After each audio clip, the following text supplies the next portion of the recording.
New developments on the plateau. The Inspector General of Police, Kayode Egbetokun, has ordered the immediate deployment of police tactical assets to Plateau State in response to the recent attacks and killings in Bokas local government area.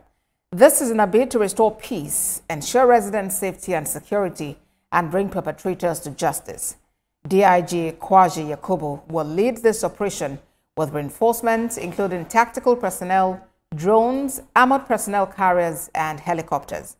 These resources will be deployed to conduct special operations in Bokas local government area and surrounding communities where attacks have resulted in significant loss of life.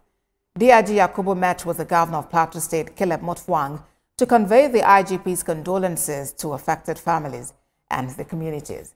They also discussed the root causes of the attacks and potential long-term solutions. For more on the deployment of police assets and tactical squad to the plateau by the IGP, security expert Tariq Balibo joins me on the news this hour. Good to have you join us at this time. First, what do you think could be responsible for this resurgence of violence on the plateau?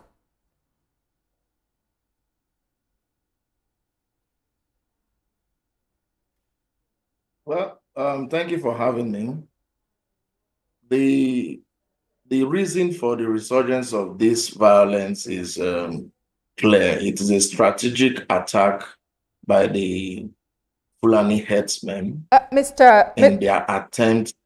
Mr. Ikpalibo, I would like us to be specific. I'd like us to just be cautious because this is live television. When you talk about a particular ethnic group, and it turns out they are not exactly the ones carrying out. So if we could just use some more general terms, please.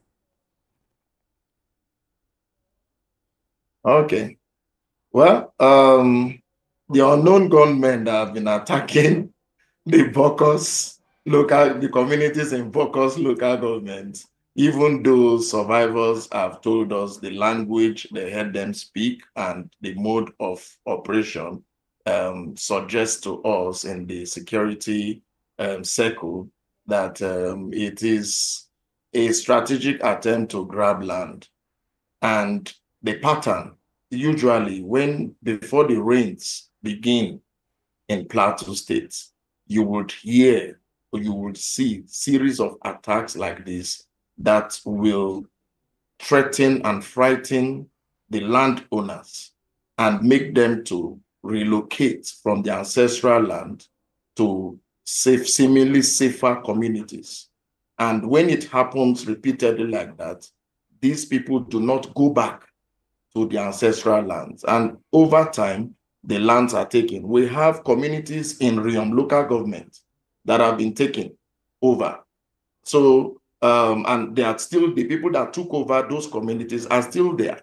Whereas the indigents who fled out of fear of being attacked and killed have not been able to go back to those ancestral lands. So basically, it is a pattern that has evolved over the years, and it seems to be working.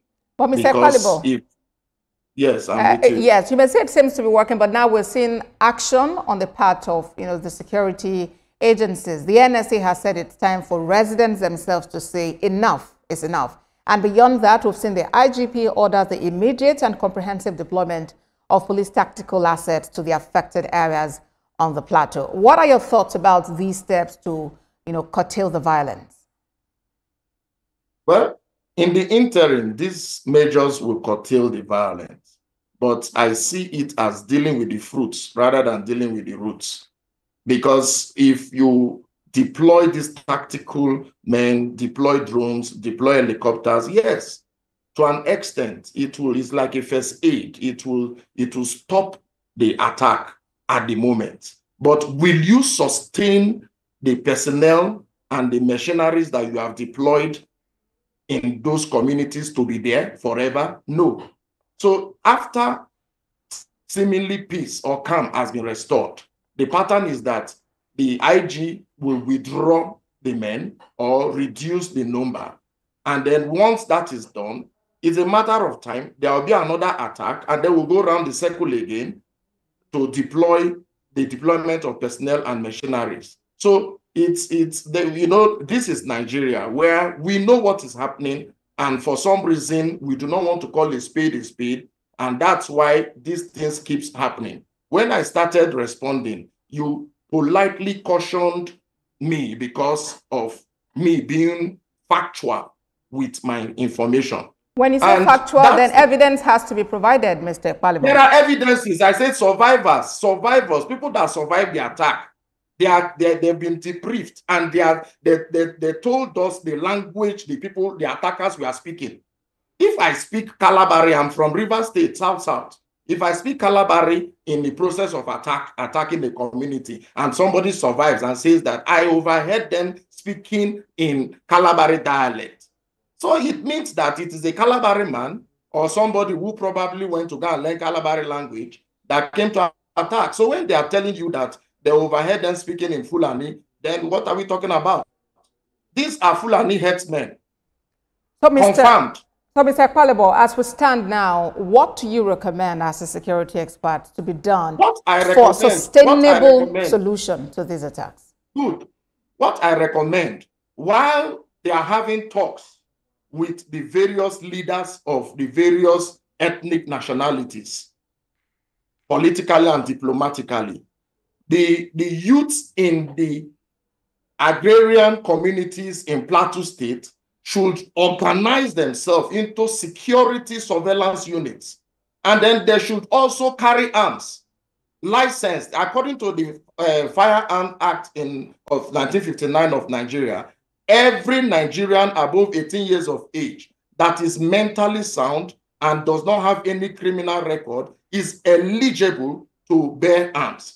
So the youth should organize themselves, get armed, get those arms licensed, and form the first line of defense, so that when attackers come, before you call for reinforcement, you will be able to resist the attack, and while you are resisting, reinforcement will come. So solving the problem permanently is to organize the youths in the various communities to be trained to form surveillance teams and also carry arms that will be able to resist any kind of attack, depending on when the government security agencies will come for it. But Mr. Ekpalibo, how will this be managed to ensure that arms don't get to the wrong hands, and that some don't use it as an opportunity to just get vengeance on whoever they had grouse with in the first place? That is why before the arms will be licensed, the people will be profiled.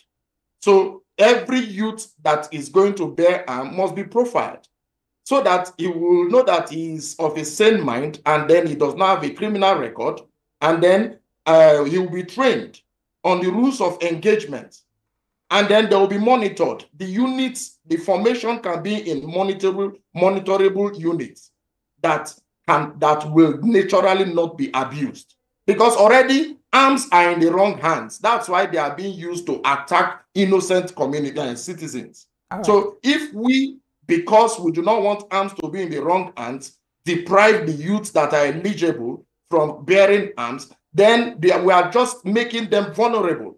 Security expert. Yes, Mr. Ekpalibo, we need to just end the conversation there. Security expert in Kayode Ekpalibo, thank you very much for your time on the News at 1. Thank you for having me.